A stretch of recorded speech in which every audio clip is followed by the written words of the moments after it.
الله الرحمن الرحيم الحمد لله الذي لا يبلغ مدحته قائل ولا يحصي نعمه الآد ولا يودي حقه المجتهد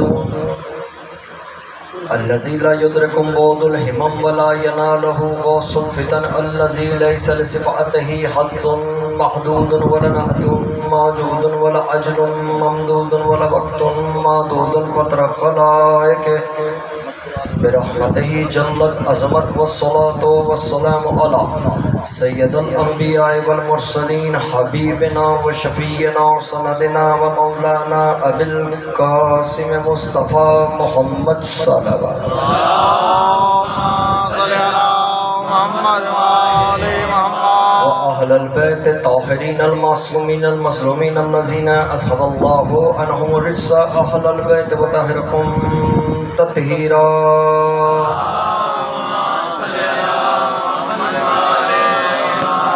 أما بعد فقد قال في محكم كتاب المجيد والفرقان الحميد بسم الله الرحمن الرحيم ياسين والقرآن الحكيم إنك من المرسلين على صراط المستقيم صلوات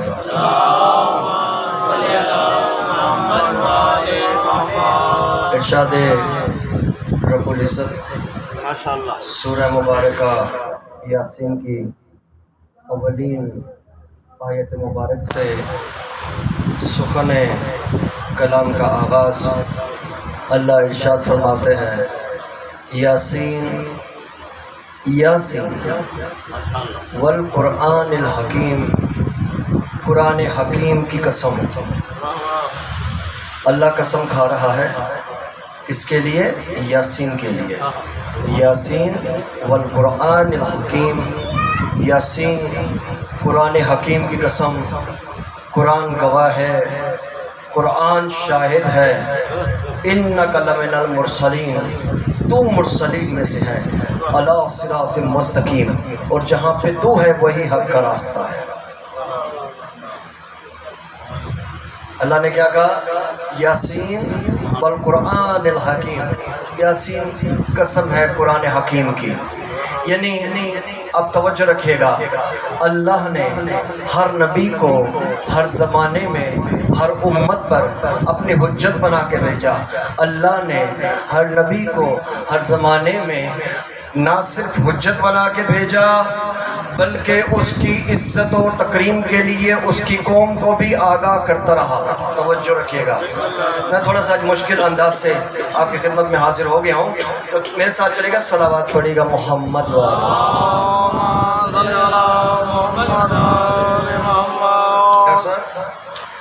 ہر زمانے میں اللہ نے ہر نبی کو حجت بنا کے اپنی پہچان کے لیے کہ میں پروردگار ہوں، میرا حکم مانو، میرا کہنا مانو، میری عبادت کرو، میرے راستے پہ چلو، سیدھے راستے پہ چلو، ہر زمانے میں بھیجا۔ لیکن کبھی کسی نبی کو اس انداز سے مخاطب نہیں کیا کہ یاسین قسم ہے، یعنی محمد قسم ہے قرآن حکیم کی، قرآن کی قسم ہے، قرآن گواہ ہے۔ اس کا مطلب یہ ہے کہ ایک وقت تھا جب علم چلا، توجہ، علم چلا تھا، وہ وقت مکمل ہوا، علم مکمل ہوا قرآن کی صورت میں، شریعت مکمل ہوئی محمد مصطفیٰ کی صورت میں، دونوں آ کے اکٹھے ہو گئے۔ جہاں پہ اکٹھے ہوئے وہیں پہ ملک و ملکوت کی ایک خوبصورت سی رانائی نے اپنی آنکھ کھولی۔ اللہ کہنے لگا یاسین قسم ہے قرآن حکیم کی، جس راستے پہ تو ہے، تو پیغمبروں میں سے ہے، جس راستے پہ تو ہی ہے وہی حق کا راستہ ہے۔ یعنی اللہ طے کر رہا ہے کہ یاسین اول بھی یاسین تھا، آخر بھی یاسین ہے، آخر تک یاسین رہے گا۔ توجہ چاہوں گا، اسی لیے پیغمبر نے فرمایا تھا انی تارکم فیکم الثقلین کتاب اللہ و عطرت اہل البیت۔ ارے دو چیزیں چھوڑ کے جا رہا ہوں، ایک اللہ کی کتاب کو اور ایک اپنی اہل بیت کو۔ دیکھو دونوں کے ساتھ متمسک ہو جانا۔ اس سے پہلے اللہ نے کہا یاسین والقرآن الحکیم، یعنی اللہ طے کر رہا ہے کہ یاسین کو قرآن سے اور قرآن کو یاسین سے قیامت تک کوئی جدا نہیں کر سکتا۔ اب اگر کوئی یہ کہہ دے کہ صرف قرآن کافی ہے، نہ صرف اس نے اللہ کی حکم عدولی کی بلکہ یاسین کی بھی توہین۔ واہ واہ واہ واہ واہ، نعرہ تکبیر۔ اللہ اکبر، نعرہ رسالت، یا رسول اللہ، نعرہ حیدری، یا اللہ، آواز بلند صلوات، صلی اللہ محمد علی محمد۔ قرآن نہ کسی کی بھی عزت کا بھی خیال نہیں کرتا اور بڑی عزتوں کا خیال بھی کرتا ہے، توجہ رکھیے گا۔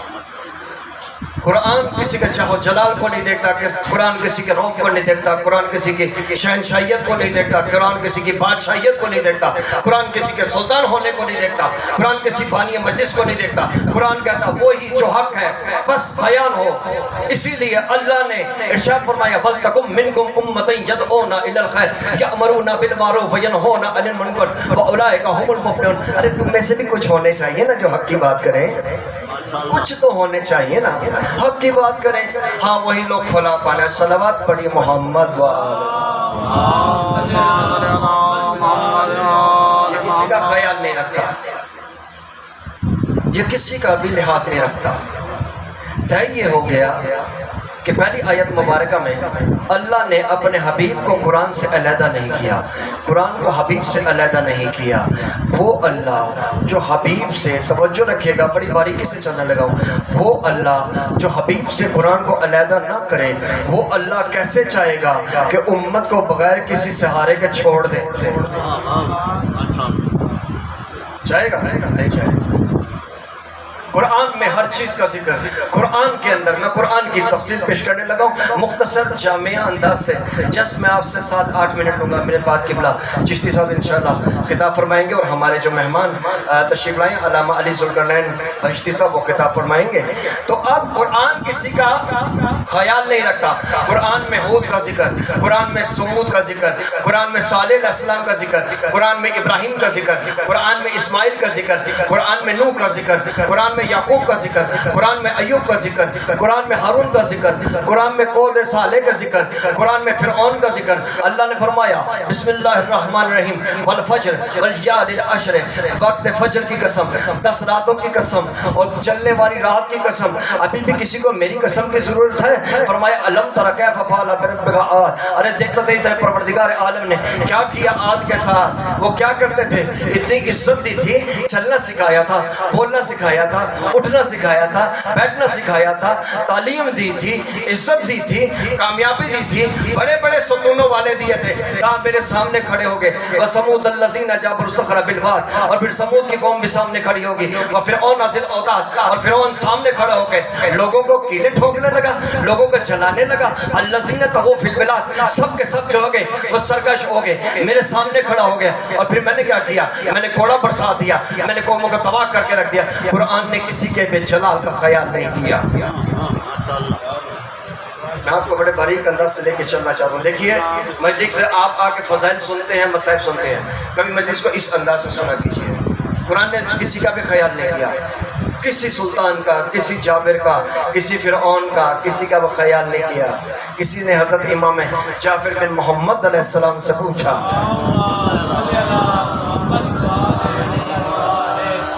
کہ مولا اپنے بابا علی کا ذکر قرآن کی کسی آیت سے کیجیے۔ وہ قرآن جو کسی کا لحاظ نہیں کرتا، خیال نہیں کرتا، لیکن جب کسی سے عشق کرتا، توجہ، جب کسی سے عشق کرتا ہے، جب کسی سے محبت کرتا ہے، جب قرآن مودت کرتا ہے، پھر اللہ فرماتا ہے بسم اللہ الرحمن الرحیم التائبون العابدون الحامدون السائحون الراکعون الساجدون الآمرون بالمعروف ناہون عن المنکر یحافظون حدود اللہ وبشر المؤمنین۔ مکمل تعارف کرا دیا۔ وہ توبہ کرنے والے، وہ عبدیت کے بندے، وہ عبد بندے، وہ حمد و ثنا کرنے والے، وہ روزہ رکھنے والے، وہ کون تھے جو رکوع بھی کرتے تھے، جو سجود بھی کرتے ہیں؟ وہ کون ہیں؟ کہا وہ پھر امر بالمعروف بھی کرتے ہیں، نہی عن المنکر بھی کرتے ہیں، اللہ کی حدود کا خیال بھی رکھتے ہیں۔ ہاں انہی کے لیے بشارت ہے کہ وہ مومن ہیں۔ جہاں قرآن کسی کو ذلیل کرنا چاہے تو اشارے دے دے کے ذلیل کرتا ہے، اور جہاں قرآن کسی کو عزت دینا چاہے تو کھل کے اس کو عزت دیتا ہے۔ یہ اس کے ہاتھ میں ہے، جس کو چاہے عزت دیتا ہے، جس کو چاہے ذلیل کرتا ہے۔ بس عزیزان گرامی قدر، میں آپ کے درمیان زیادہ وقت نہیں رہنا چاہوں گا، بس یہی عرض کروں گا کہ کہ وہ جو حافظون حدود اللہ کا خیال کرنے والے تھے وہ کربلا والے تھے. تو رابی صاحب ہلکے سی ہارٹ کی آواز آئی ہے نا, اس کا اجر کوئی بھی نہیں دے سکتا, یقین کیجیے اس کا اجر کوئی نہیں دے سکتا. اس کا اجر ایک ہی دے سکتی جس کا نام ہے جناب فاطمہ زہرا. جنگلوں میں جا کے روئی ہے. جناب زہرا کا زیارت کرنا چاہیں گے ڈاکٹر صاحب, چشتی صاحب, قبلہ معاف کیجیے گا, سید زادے یہاں بیٹھے ہوں گے, میں پہلے معذرت کر دیتا ہوں. جناب زہرا کی زیارت کرنا چاہتے ہیں؟ بقی میں نہ نظر آئے نا آپ کو تو خراسان میں زہرا نظر آئے گی, کاظمین میں زہرا نظر آئے گی, سامرا میں زہرا نظر آئے گی, نجف اشرف میں زہرا نظر آئے گی. زہرا کو جنگلوں میں اللہ کے مارے. اجرکم اللہ خیر. ان کا بیٹا جب لٹ کے پہنچے نا, میں مصائب کربلا کے مانوں, قبلہ پڑھیں گے اس کے بعد مصائب امام حسن علیہ السلام. لٹ گیا قافلہ, ادھر سے قافلہ بی بی زینب کا آیا, اس سے پہلے جابر بن عبداللہ انصاری آیا. جب آگے نا تو جابر نے آ کے, میں نے مختصر کر دیا بالکل, اپنے آپ کو قبر حسین پہ گرا لیا, رونے لگے. اس کے غلام کا نام عطیہ ہے.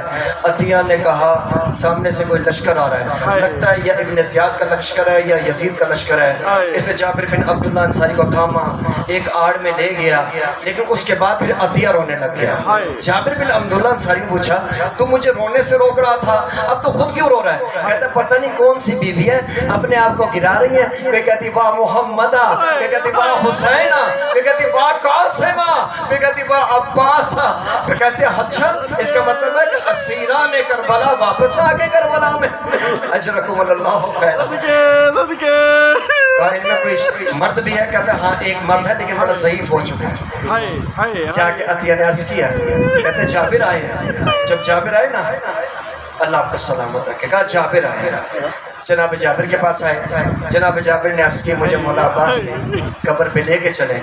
قبر انور مولا عباس پہ پہنچے, سامنے سے بنو اسد کا ایک شخص گزرا. اس نے دیکھا کہ 3 لوگ ہیں جو رو رہے ہیں. میں کہوں گا پہلا ماتم ہو گیا تھا حسین کی قبر پہ, مجلس ہونے لگی جناب عباس کی قبر پہ. جناب عباس کی قبر پہ رک کے کہتا تمہارے رشتہ دار لگتے ہیں؟ کہتا ہاں. کہتا آنے میں بڑی دیر کر دی. کہتا ہوا کیا تھا؟ میں کہوں گا مولا ذاکر آ گیا مجلس پڑھنے کے لیے. کہتا کیا بتاؤں کیا ہوا تھا؟ بس 2 محرم کا دن تھا, یہ نورانی چہروں والے آئے تھے, عبادات کر رہے تھے, تسبیح کر رہے تھے, قرآن پڑھ رہے تھے, چہروں پہ نور تھا. 5 محرم تک خیام یہاں لگے رہے. اس کے بعد یہاں سے خیام کو اٹھا کے 7 محرم کو ایک طرف لے گئے, 9 محرم کو 7 محرم کو وہاں لے گئے. پھر پانی بند ہو گیا. 5 محرم کے بعد خیام چلے گئے. 7 محرم کو پانی بند ہوا. 9 محرم کو بس صدا تھی العطش العطش. ایک بی بی اپنا مشکیزہ الٹا کے دیکھتی تھی, ایک قطرہ بوند ہو علی اصغر کا گلا تو تر ہو جائے. پھر کیا ہوا؟ پھر کیا ہوا؟ کہتا اس کے بعد پھر میں کیا سناؤں کیا ہوا؟ کہتا صبح اشور نے آنکھ کھولی, جوان نکلا, نماز پڑھائی, کہا کماچاروں نے تیروں پہ رکھ لیا. کہتے ایک ایک کا لاشا اٹھاتے تھے, ایک ایک کے چہرے پہ سیلا رکھتے تھے, سینے سے لگا کے کہتے میں تجھ سے راضی ہو گیا, بس میں آ رہا ہوں. ایک ایک کو اٹھایا, آواز دیتے رہے, لیکن 2 لاشیں ایسے تھے میں خود دیکھ کے کام گیا. کہتا تو دیکھ رہا تھا؟ کہتا کیا کرتا, دیکھ ہی سکتا تھا. میں نے دیکھا ایک جوان کا لاشا تھا. کہتے میری آنکھوں کا نور بھی چلا گیا, میں اٹھا بھی نہیں سکتا. علی اکبر کا جنازہ بڑا بلند ہے. کہتے اس جوان کو بچوں کے ساتھ اٹھا کے لے کے گیا, یہ سمجھے قرآن لے کے آیا, لیکن ہاتھ میں ایک معصوم تھا, اس کے گلے میں تیر الجھا دیا.